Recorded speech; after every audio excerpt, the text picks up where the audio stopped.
Hello and welcome to episode 1 of our new campaign here on the channel, where we are going to be playing as the nation of Masked Butcher. At least that is what we'll start off with. Our goal is to form the nation of Karashar and save the humans in Bulwar from the zealous overbearing elves and the demon worshipping gnolls. It's a bit of a redemption story, you could say, but also not really. We're kind of the good guy orcs. Kind of, sort of, maybe, not really, but kind of. We start off in the Serpent Spine, but we will actually be leaving. One of the very few tags where you start in the Serpent Spine and it specifically says, hey, you gotta go. You gotta get out. Now, we could have formed Karashar with a couple of other people. Really, any black orc, which is our primary culture, can form it. But I found that Masked Butcher is probably going to be our best choice for a couple of reasons that we will get into in a bit. But let's go over our starting situation real quick. We have a 3/5/5 Chieftain Varig Beard Butcher. He is Obsessive Perfectionist for plus 10% construction cost. Not good, actually. We're going to want to get rid of him for multiple reasons. We are Orcish. So we have Orc Administration, which gives plus 10% dev cost, 10% national tax, minus 0.03 monthly war exhaustion, minus 20% spy network construction, 5% tech cost, minus 25% improved relations, which is going to be interesting. Plus 1 leaders without upkeep, minus 25% harsh treatment cost, minus 25% liberty desire from subject development, minus 50% war taxes cost, minus 15% general cost, and minus 33% military advisor cost. So very cheap military advisor. As for our military, we have 20% national manpower, 10% manpower recovery speed, plus 20% fort maintenance, minus 10% artillery combat ability, minus 20% fort defense, minus 10% siege ability, 33% looting speed, 50% army attrition for battles, minus 10% land fire damage, 20% shock damage, minus 5% fire damage received, and minus 10% shock damage received. If you can't tell, we're more about attacking and looting and not necessarily hiding behind forts and then smashing the armies when they are kind of low on manpower and high on their siege progress. We're going to try and limit the amount of forts that we have to only ones that are super, super important and focus on kind of doing wars that give us lots of loot and lots of money. Now, we do start off with the Dwarvar Claimer, which we will lose if we declare a non-coalition offensive war on a country outside of the Serpent Spine continent, which we will. If we want to leave the Serpent Spine, we're not waiting until 1494, but we'll see how long we stay in the Serpent Spine. It really depends on how lucky we get with the, the expedition targets, which is, I didn't even know there was one right here I haven't looked at, so that's super nice. Let's go ahead and see. We start with Tech 2, so we need to immediately focus mill. That's just what you do as a monster. You focus mill, you gotta get to mill Tech 3. You gotta. We barely make any money. Ideas-wise, we start off with 10% infantry combat ability, minus 15% land attrition, plus 1 attrition for enemies, 50% prestige from land battles, and 0.5 yearly legitimacy, plus 20 global settler increase, 100% army tradition for battles, plus 1 yearly prestige, minus 10% dev cost, minus 10% morale damage received, and minus 20% culture conversion cost. I don't know if Karashar has new ideas. We'll see. Mission-wise, right now, we just have generic missions, but when we form Karashar, we will have a custom mission tree. We're not worried about that for right now. This is the decision we're looking for forming Karashar. We need to be Admin Tech 7 and Stab 2, or Old Sun Cult Religion, but it's going to be much easier to get to Admin Tech 7. So we have a little while that we could play around in the Serpent Spine, and even outside of it, before we form Karashar. But most importantly, we need to embrace feudalism. We also lose 5 stability, and like all our land inside the Serpent Spine, but it is what it is. We ignore that tiny small part. Now, we are Old Dukan religion, which I will read about here. The Old Dukan consists of the traditional worshippers of the Orcish god Dukan, while their great Dukan counterparts believe their god was wronged by and imprisoned by the Canorian and Dwarvian pantheons, and that their duty is to free Dukan and defeat all gods and their followers. The Old Dukan faith focuses on the original tale, that their god was imprisoned by the treacherous dwarves for wanting a home, and that they were made to thrive, avenge their god, and eventually free him from his chains. The Old Dukan faith denies Korgus Dukanson's claim that he is Dukan's heir and rejects his holy war against all the gods, instead of just the dwarven ones. In their eyes, he is an imposter who has twisted Orcish beliefs. This gives us minus 1 national unrest, 0.5 yearly army tradition, and minus 2 tolerance of heretics. We have Church Power, which can give us a lot of really good bonuses. Shake the Earth gives us a lot of siege ability. Gather a Host gives us manpower. We can get legitimacy.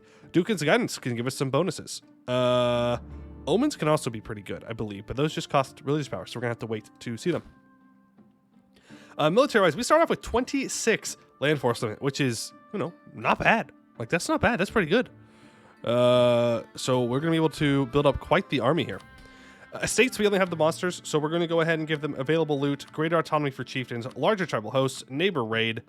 We're even going to give them land rights. We're going to sell and we're going to siege just to give ourselves a little bit more cash here at the beginning. We're going to go native repression because it doesn't really matter. And we are, I think, good to go. I could hire a mill advisor. They are pretty cheap, but I want to build more troops. The first thing we're going to do, I think, is move to this expedition. It's right here. Now, here's my kind of plan. I think we should head over to Orcs for the one reason that they have feudalism already. And they're going to be much weaker than we are. Much, much weaker.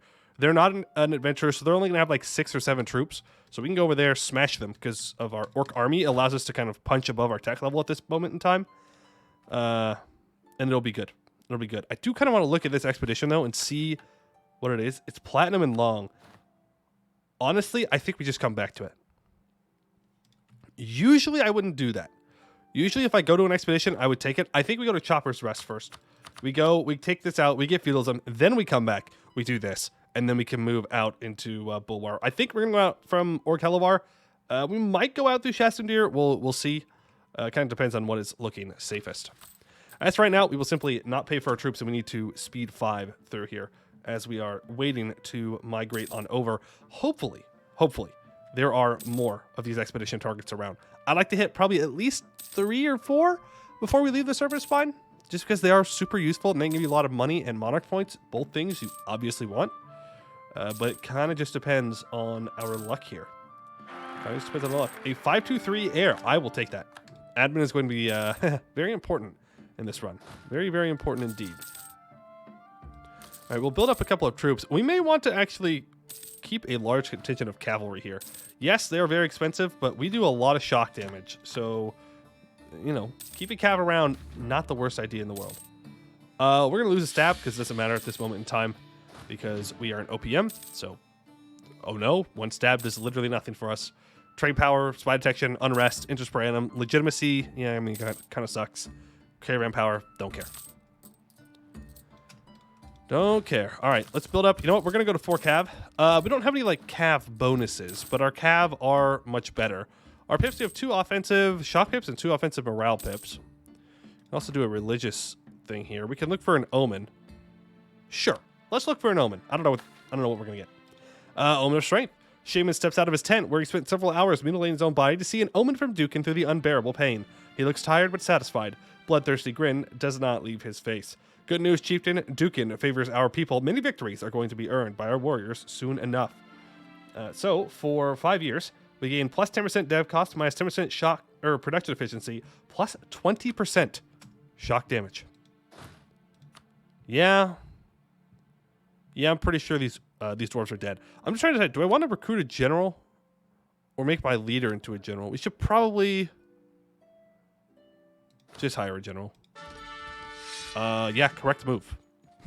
Correct move, yes. 4 shock pips and 1 siege pip. These dwarves are super dead. They're like super dead. Yeah, they're like super dead. Let's rival them first. I almost made a mistake there. Rival them. We're going to go ahead and send a scornful insult to gain some power projection as well. And then on the month tick, we're going to declare the war. And it should be rather easy. We are going to do a monstrous conquest. I know we could technically, you know, do a humiliate rival war and then truce break them. I just don't think it's worth it. I just simply don't think it's worth it. All right. Leave all of you there. And, I mean, that's the war. That's it. We did it. The dwarves are dead. That's how fast, by the way, you could die playing as Orcs. They could literally migrate over to you, kill you immediately. Even if they don't build up to their force limit or build more troops like I did, they could still just roll you. You know, it is what it is. The life of a dwarven remnant. You open your gates, probably a mistake. Probably a mistake. You know, you don't really have much land force limit or money or manpower or anything useful, except for feudalism, which I will gladly take. If the fort wants to fall, then maybe. There we go. The siege of Orcs is over. We will go ahead and grab that and max money, but do not worry. Ooh. What in the world? I don't know what this is. The Husk of a Dead Age. Amidst the heaving death of the Empire of the Dwarves, there was, for a time, a singular beacon of hope among the Dwarves, Orcs. Not even the most fanatical of our brethren, for a time, had the ability to break through its formidable defenses, forcing us back to retreat and rethink time and time again. The dwarves of the place grew defiant, proud, comfortable even, and the false pretense that, so long as the walls stood, Orcs and her people were safe, even if it meant they were to be the last of their kind. Our defilation of this place was done with great prejudice and pleasure, the husk of this ruined hold serving as a reminder to all, orcs or otherwise, that it is not a case of if, but when we will bring the serpent spine to its knees. A new age of serpent spine has begun, our age. Black Orc Trophy, Orcston, morale of armies plus 5%. Huh. Cool. Now, we are going to use the Purge Warband decision. This will essentially get rid of this province, and in exchange, we will get 15 prestige, 75 military power, and 50 diplo power. Orcston will be destroyed in this process, but we can immediately migrate over here.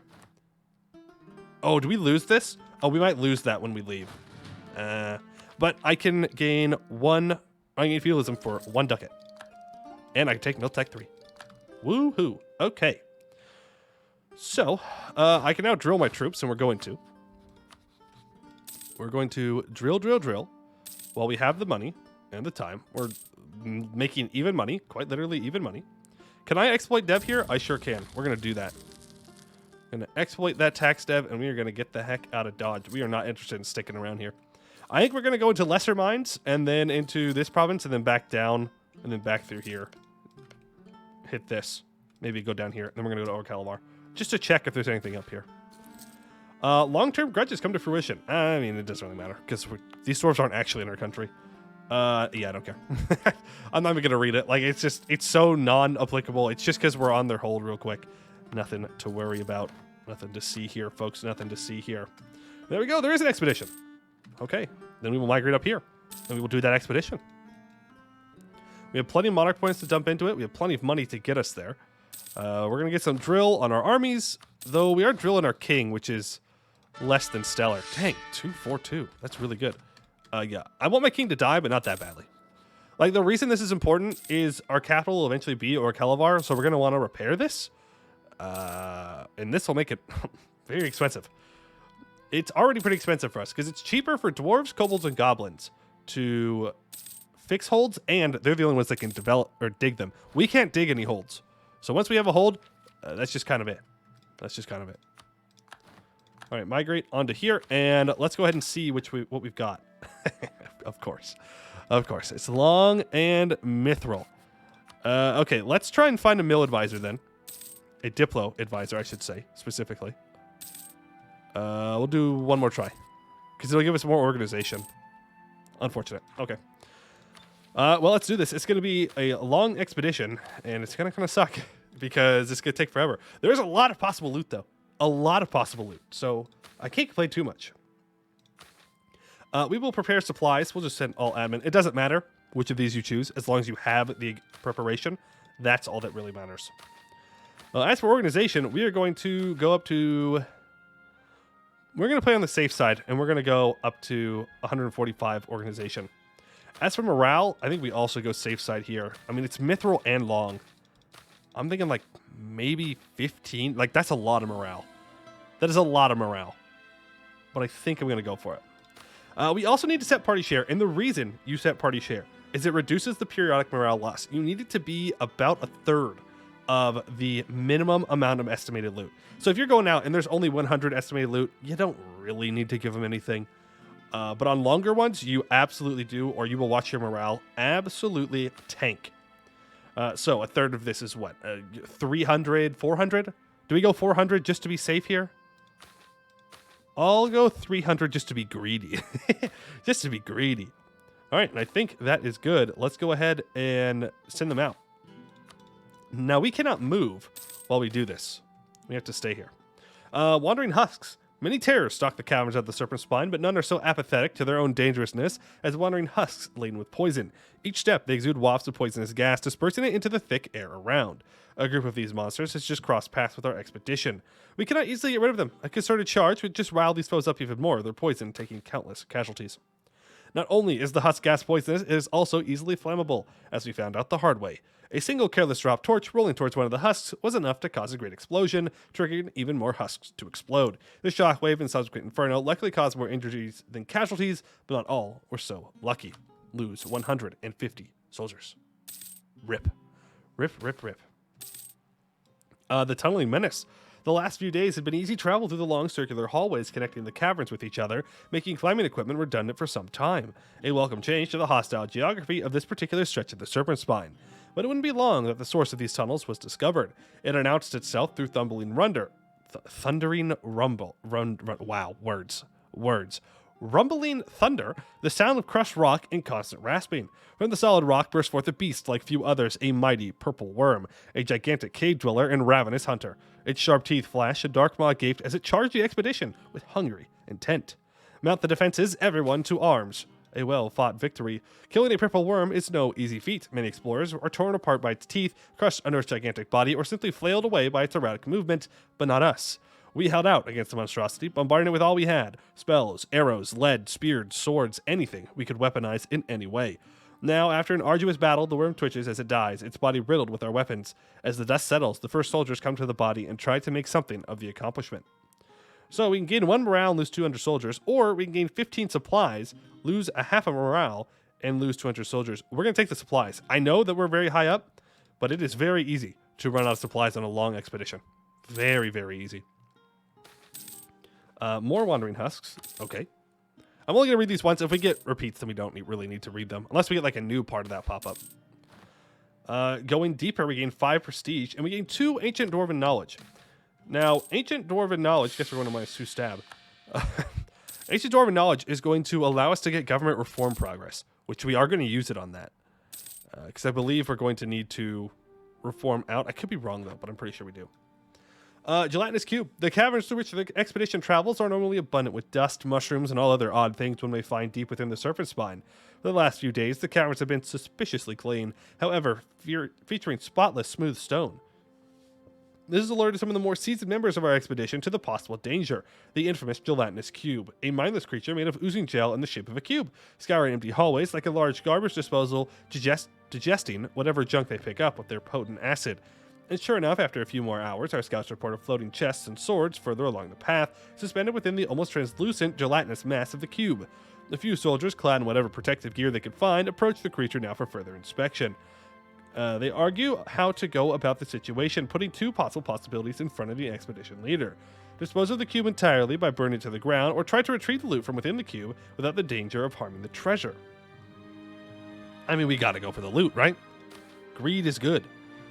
Slimy loot. The unfortunate soldiers that were tasked with retrieving the loot from within the cube shuddered upon the thought of having to reach within the slimy mass out of their own volition. After some heavy encouraging and promising them a greater share of spoils, one brave soul finally committed to the deed. He covered his arm with as much cloth as possible, tying it tightly to him, and reached inside. Despite all precautions, he could still feel a faint sizzling, but managed to pull some of the surface treasure out. The chests and weapons are still covered in slime and ooze of the cube, however, he refuses to clean them on the basis that he has done enough already. Disgusting. Gain 0.5 morale and 50 loot. Nice. That is what we're looking for. More loot. And remember, we can't migrate. If we migrate, well, the expedition dies. The oil cap. The soldiers returning to camp from our most recent foraging trip bring with them a strange breed of mushrooms, one that has never been seen before by anyone in the camp. The cap has a strange oily shimmer to it, reflecting the light of our lanterns and torches in strange patterns like a puddle of oil.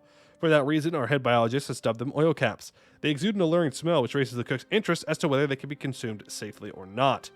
Now, this could go pretty poorly, but it could also give us supplies. So we're going to do it. Bliss.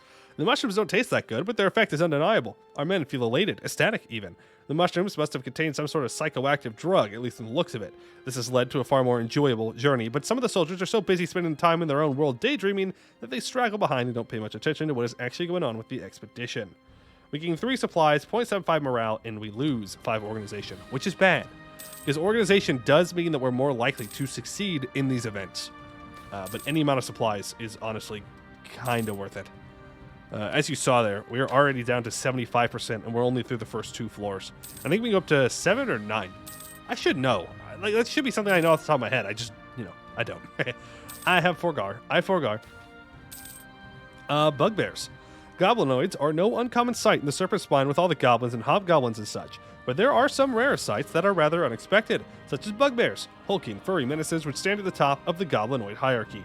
They enslave other goblins, bully hobgoblins, raid, plunder, feast, and lie. A band of such creatures, clad in crude armor and armed with spiked clubs and maces, has been on collision course with us for the past few hours, as our scouts report.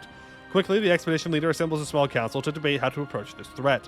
A further report comes in, the situation becomes clearer, but also more dire.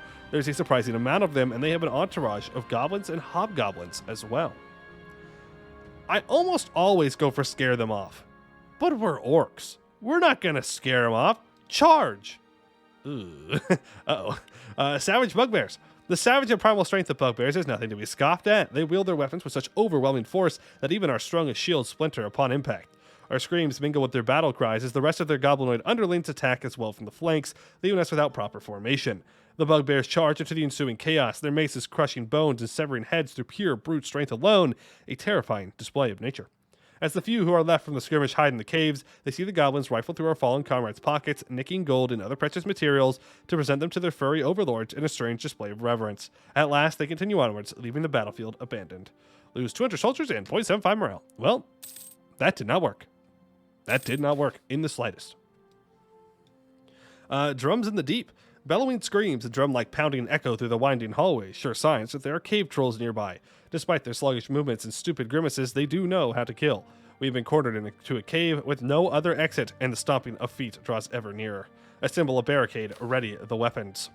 As the sword plunges through the last living troll, the expedition rejoices. Around them lie the misshaped bodies of dozens of cave trolls, their skins split open, skulls bashed. The drums have gone quiet, and safety has returned to these halls. For now. Death to the Giantkin. 0.5 morale, 100 soldiers lost. We are going deeper. Losing soldiers honestly isn't too bad. Until you get to the point where you're like out of morale or supplies, then you'll lose them very quickly. But just losing soldiers to these events, usually not that end of the world. Pitch black darkness. The caverns deep in the Serpent Spine are usually lined with luminescent plants, fungi, and other sources of ambient light, but there are some parts where no light pierces the darkness. Places of eternal gloom, where some of the most dangerous monsters house. As the expedition enters one of these dark stretches, a Gru, a terrifying monstrosity of the dark, attacks. Hold the line. With sword and spears, the Gru was driven into the light, where it lost most of its shadowy advantage, sending the monster to a blind rage, thrashing and wailing at the expedition. This opened the way for a coordinated attack, killing the beast. Keep those torches lit. Lose 150 soldiers, gain 1 morale and 50 loot. Very nice. Very nice. 1 whole morale. That's a lot. That is a significant amount of morale for these longer expeditions. Do I have a reason to take Diplotech?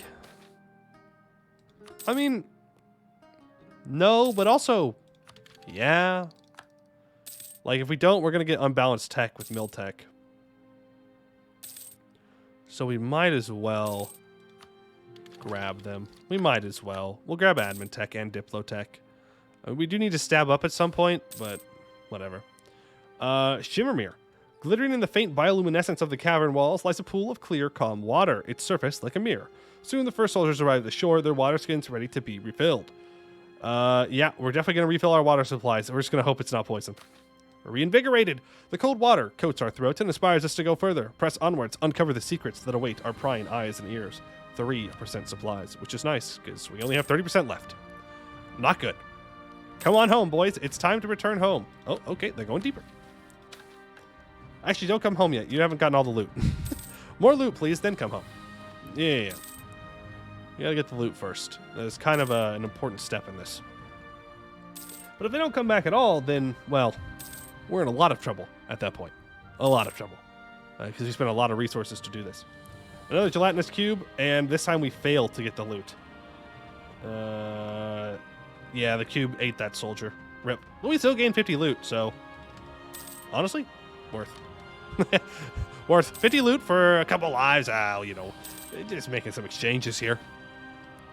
A hidden library. Our populace celebrates the return of our most recent expedition. They are being heralded as heroes and given a proper heroic welcome. But behind closed doors, far away from the ears of the common people, the expedition leader tells our administration something else, something more. During the expedition, they have uncovered more than just trinkets and treasures. A crack in the wall has led them to a room with old books and strange runes, all of dwarvish make. After some research, the councils decided what this must be: a remnant structure from the old days of all Dwarv, a library where the ancient dwarves have accumulated their knowledge. It is Frogarsilforn, the ancient library.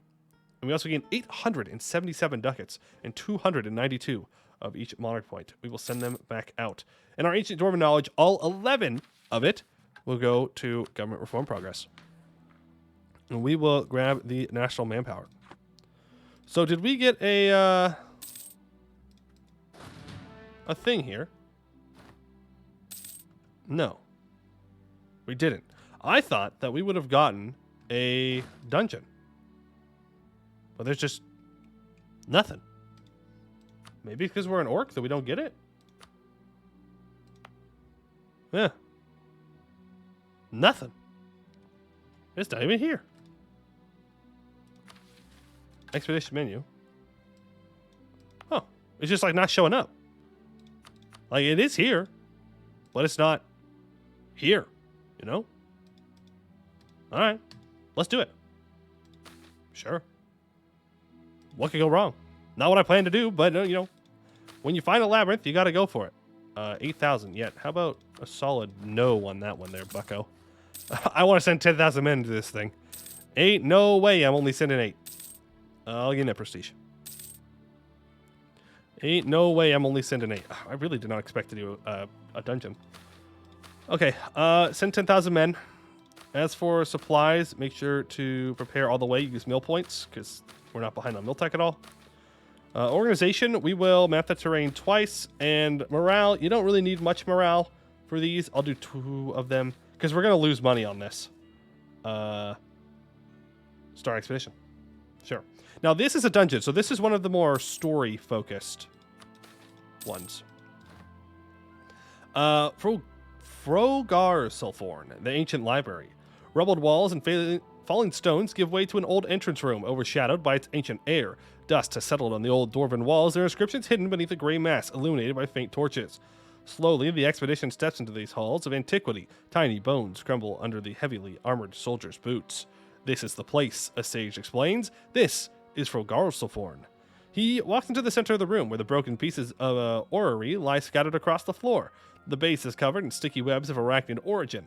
These strands also extend beyond the room, covering up faint exits to the side.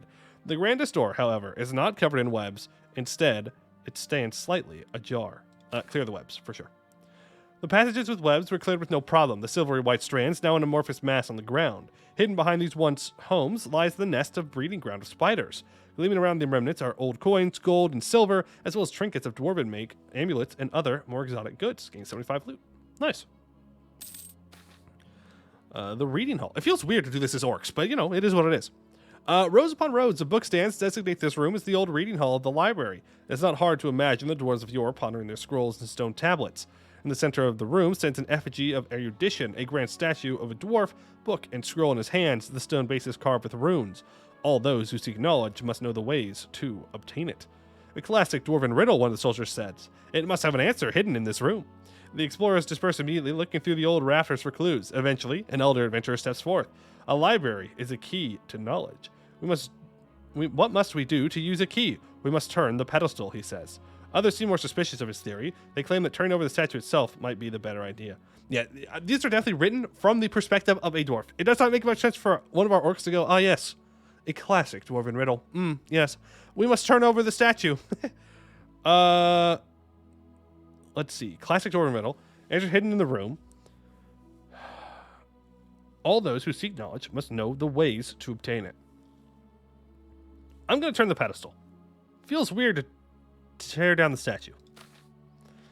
After considerable angular momentum was laid upon the statue, it finally began to turn. Stone sliding on stone, groaning grains of particulate like flour seeping out of the joint. The mechanism inside the apparatus whirred to life. From within came the sound of a winch unwinding.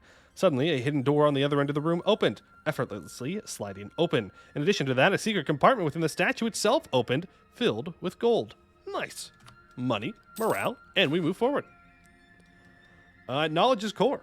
Now the expedition enters the main library. High arches bend in strange ways, fractals, invoking a strange feeling of familiarity in the soldiers. The fluted ceilings reach up far above with rows and rows of bookshelves living in the ascent.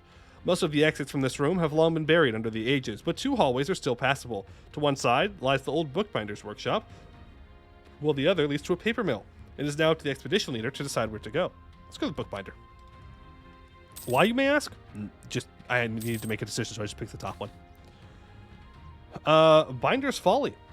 The bookbinder's rooms are small and cramped, with many strange turns around the furniture. It does not help that every nook and cranny seems to be stuffed with a group of orcs that have made their home there. Oh, yeah, that would be a problem.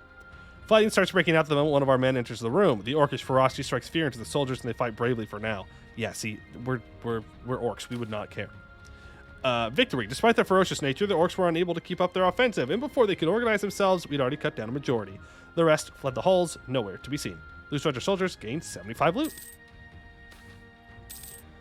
The return. When the first soldiers arrive back in the main room, they are startled by what they see. Our fighting must have alerted more and more enemies who now swarm the premise. All parts of the room are filled with our foes, all entrances blocked. We only have one choice left. Fight, once again, for our lives. One last stand. Corpses upon corpses. The last missive reaching the capital was that the fight had begun in the main hall, then nothing. Diviners have tried to discern what had happened. The result, total annihilation. The expedition has failed. Okay. We got. So it's 1 year until we can do anything in this province again. So we're going to migrate. We're going to see. There is an expedition down here. Do we want to go back to this? What I'm worried about is that we complete it, and then it doesn't actually show up on the side, and I can't upgrade it. That's what I'm most worried about. Like, if we do all that work... Also, we need to cancel a bunch of these. That was too many. If we do all of that work and put all those resources towards it, and then even when we succeed, we lose it, that would feel kind of bad. I don't know. We can migrate back there to check. But yeah, I don't really want to do it again if it's not going to pop up. Because when it should be showing a great project is what it should be doing. Okay, there we go. Yeah, no, it's working. All right, we just had to leave and come back. That's fine. We'll give it another try. We'll put more organization in this time. Don't really want to, but I don't think it's going to give us much of a choice if I want to succeed. We could take Meltech 5. We have not embraced Renaissance yet. We can save 1,100 Monarch points. We will simply not take Tech then. Can I get a Discipline guy? Would really like a Discipline guy here. Not Morale of Armies. Discipline. Thank you. Thank you very much. Appreciate it. All right, let's try this again. Send the manpower. Send 10,000 dudes. Organize the troops. We have an extra 5% discipline automatically. We'll go up to 150 discipline. Supplies, we'll prepare with our mill points again. Morale, we will go ahead and we'll bump you up to 9. Just to make sure it actually succeeds. We're definitely going to lose money on this, but it is what it is. Clear the webs again. Loot the webs. So that, gives a little bit of money there. We can fire this advisor now. The reading hall, we know that we need to turn the pedestal. Okay, 75 loot, 0.5 morale. We know the bookbinder leads to orcs. Do we want to avoid orcs, or do we want to go fight said orcs? I think we should probably just go fight said orcs. Nah, we'll do something different. We'll try the paper mill. We'll go different. I'm sure we're going to run to orcs no matter what. Oh, it's goblins. Milling goblins. The paper mill is dominated by the gigantic axle emerging from the water wheel works beyond the stone. Attached to it are the hammer that used to stomp on linen and rags to make the pulp that would eventually become paper. They no longer work. Instead, they are infested with a band of goblins that live in every nook and cranny of this manufactory. As soon as our soldiers entered the room, the monsters descended upon them, claw and teeth and shoddy blades against our superior armaments. Victory. The goblins pose no great threat. The weapon's too weak to harm our armor. Soon they fled through the cracks, leaving the room to us. Loose Roger soldiers gain 75 loot. And I'm assuming we're going to run into enemies again when we back out. Yes, one last stand. Towards a bright future. Despite their superior numbers, we have managed to kill enough of our enemies to scare them into fleeing. As the hall clears out, we survey and try to salvage what we can. Many walls are now completely broken down. That has also revealed more chambers that were previously inaccessible. There, we found old records and treasure that were still mostly intact, a great success for our expedition. We gain 150 loot, and we gain 1 ancient dwarven knowledge. Huh. Cool. That was unexpected. Did not expect to get ancient dwarven knowledge out of this. And glorious return. Okay, so that's only the first round. Repay them in full and send them back out. 187 monies and 62 of each monarch point. And we'll turn that into government reform progress. We now need to upgrade this. So we kind of left the question, do we want to?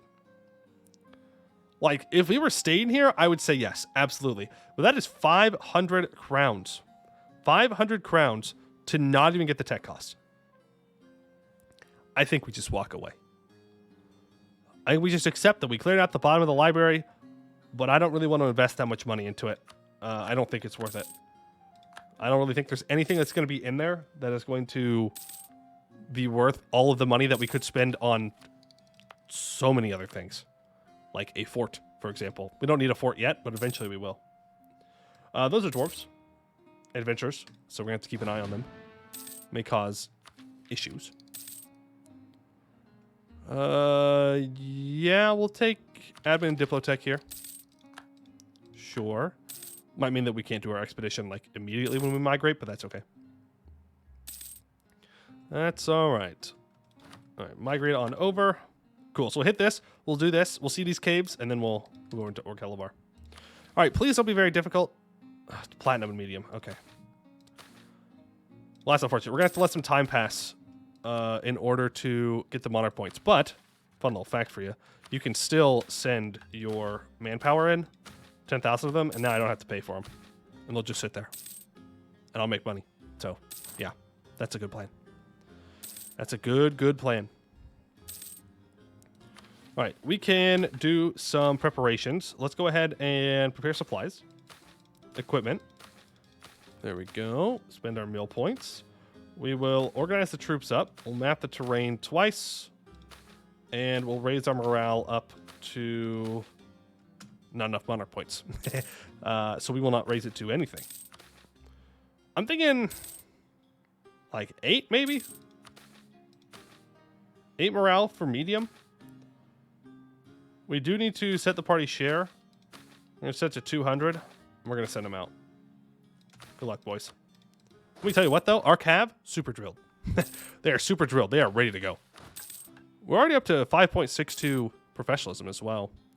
I would build more troops in order to build professionalism and drill some infantry. But at the same time, I kind of like gaining money and keeping it. Because we're going to need to spend a lot of money over here.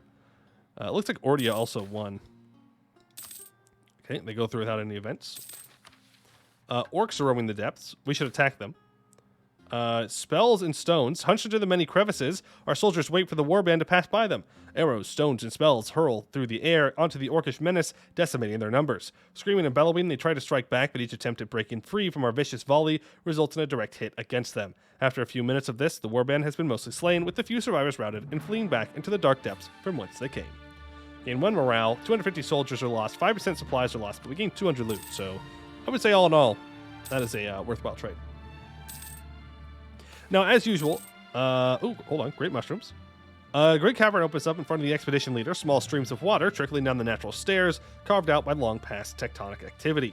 After a few steps down, the water converges to a lake surrounded by greater-than-life mushrooms. Their stalks glow violet, and the caps extrude a dizzying smell, but not necessarily in a bad way. At their feet are more colonies of smaller mushrooms with many different colors. Mushroom. Among the samples the expedition took were many edible and, quite frankly, delicious specimens. A small group went back to get some more, and the cooks are thankful for the variety they brought to the dreary diet. 7% supplies. These episodes are going to be mostly about 30 minutes long. But for the first one, I like to go a little bit longer. Plus, it just made sense because we were doing this. I want to make sure we got that completed. Now we're in the middle of another expedition, so... yeah, fine. I'll take Miltech. Retrieve the loot. Soldiers for loot, always worth it, unless your expedition's going to die. I have had my expedition die a couple times, other than just that one. The Labyrinth ones, you're sometimes just going to lose because you roll poorly and you get rolled. But I have lost a couple of expeditions to losing supplies. Always feels bad. Goblin Summoner. Halt! The timid figure shouts from the precipice. Do not tread further, for this is the realm of Iglethob, the unfathomable. The scouts laugh and look at the goblin and prepare to just circle around it when he holds a crude wooden staff with a skull bound to the end over his hand. Consider yourself warned, or faith wrath beyond your mortal capabilities. I'm serious. Looking at the goblin in confusion, one of the guards unsheathes his sword. So be it, the goblin shouts and pulls forth a hulking figure of rock, earth, and stone from the depths of the elemental plains before disappearing in a puff of smoke. The elemental reels back, then accelerates its arms towards the scouts, slamming it down into the cold stone. The deep rumbling sound permeates the cavern. The scouts run back to the main expedition, but the elemental is just behind them. Shouting and screaming, the scouts arrive at the camp and warn the others of the looming threat when the elemental already circles around the last corner, smashing dripstones and hurling boulders in its way. With the expedition leader sufficiently alerted, he calls on the other soldiers to a meeting on how to approach the new enemy. Find and kill the mage. Where is he? In the frenzy of battle, the general managed to divert some troops to start a distraction further down the hallway, banging their shields and swords. This distraction worked, as suddenly the sorcerer appeared on an alcove above us, watching what made the sudden sound. Our archers took the shot and managed to pierce his robes and green skin, sending him flying over the precipice. As his body shattered upon the rocky floor, the elemental vanished, its boulders thundering to the floor, sending shockwaves through the cave. After inspecting the damages and losses, some explorers went over to the sorcerer's corpse to check for anything that might be valuable. Between mangled wands, ugly rations, and weird powdered fumes and vials, they also found some books, which upon further inspection seemed to be some long-forgotten scholarly work on conjuration. The mages rejoiced and immediately went to transcribe the text into contemporary works. Let's take a look at that spell here. 250 loot. Amazing. We're already way up above our loot level here. Oh, okay, that's it. Oh, so be it. We gain 507 ducats and 169 of each monarch point. And we will gain more dwarven knowledge, which is sweet. Build two more troops, and let's start migrating over towards marble galleries. So I think we're going to wrap it up for our first episode here. Next time we will be leaving the serpent spine. We're going to go over, we're going to do this. If there's any expeditions in these caves, we'll do them. And then we're going to go here and we're going to start conquering outside of it, because that is what we need to do. Let's just hope that Oria doesn't have any strong alliances and causes issues. If so, we might have to run over here and enter. We'll figure it out. We're orcs. We're super strong. As long as we're caught up on tech, we should be able to smash just about anyone around us for a good little while. This is the first episode of the series, so I would appreciate it if you liked, commented. That definitely helps with the algorithm on making sure other people see the awesome Anbennar content. Not that like I'm particularly awesome. That's not what I'm saying. I mean, like, Anbennar's awesome. Didn't want to sound too prideful there. And also subscribe if you want to see more Anbennar content or want to follow along with this series. But that is going to do it for today. I would like to thank you all for watching, and I hope to see you in the next one.